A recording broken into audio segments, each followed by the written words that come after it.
Which of the following is not a relevant factor in understanding the direction of time? Let's look at the answer choices. Answer choice A, exceptions to the time reversible nature of laws.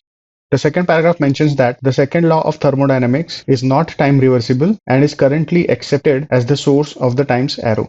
So this reference is made in the context of the direction of time. So this answer choice can be eliminated. Answer choice B, direction of orbits.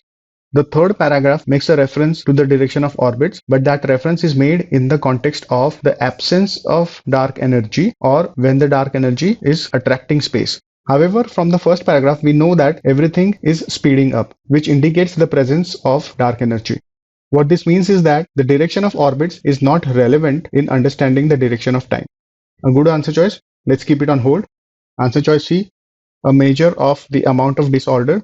The second paragraph refers to the second law of thermodynamics, which makes a statement about the amount of disorder in the universe, and this law is currently accepted as the source of time's arrow.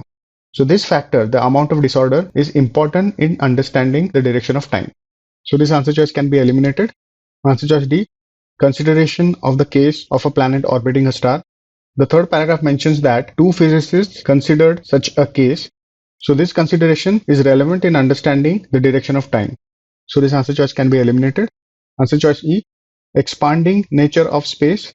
The passage mentions that in this experiment done by the two physicists, they considered the case of dark energy pushing space apart, which would relate to the expansion of space. So expansion of space is again a factor relevant in understanding the direction of time. So let's eliminate this answer choice. B is the correct answer.